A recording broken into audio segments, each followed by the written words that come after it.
Okay, the human body is a beautiful thing, so complex, it's so infuriatingly fragile, pathetically feeble and underwhelming in fortificated properties, weak to extreme circumstances, yet still so beautiful. Some might argue that the 2D creatures with an encompassing human body are more attractive, probably in part due to the asymmetrical and ridiculously mind-boggling proportions and assets. However, they still have what could be considered a human body nonetheless.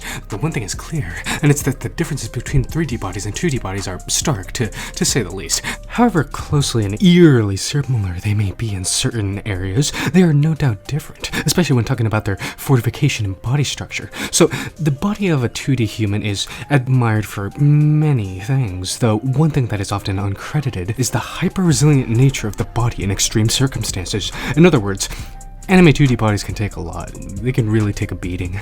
However, why? How is it possible these seemingly human creatures can take so much, but suffer so little physically? Why can they be thrown headfirst and straight through a wall and suffer no danger and no issues? These 2D variants of humanity could literally be thrown off a cliff and suffer minuscule hardships. Why? I intended to answer it. Immediately I looked and considered many extravagant conclusive theory, and in the end, it all culminated to one specific concept. Excluding all benign ideas like, it just exists because that's the way things are, or magic, or it is what it is, or anime specimens are just really hard. These ideas are absolutely trivial and I believe to be incorrect. You see, the reason to why anime specimens are considerably tough is honestly pretty simple. It all has to do with the skin.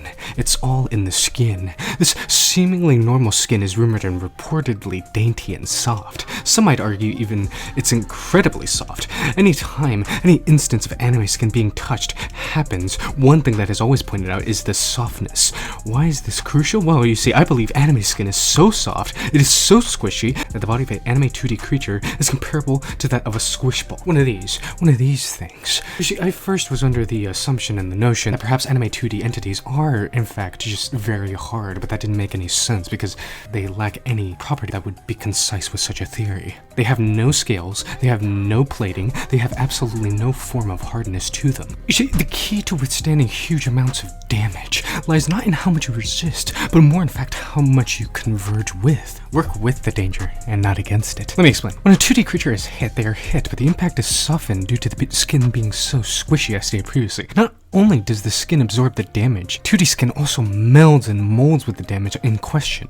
Once the object or person inflicting damage stops, these 2D specimens revert back to the original, natural, and some may argue, shapely casual positioning. Few may ask, but if they are so resistant and so adaptive, how do they bleed? How do they actually get hurt sometimes? Well, you see, everything has its limits. Eventually, if you pry at something long enough, it is going to break. And these squish ball creatures can in fact be torn apart. As well as with precise application of force and damaging effects, you could in theory destroy practically anything, including this bizarre yet enticing 2D skin. Wholeheartedly, this skin is no doubt more impressive than the common 3D human skin. It's not only prettier, arguably softer and squishier, it's also egregiously durabler.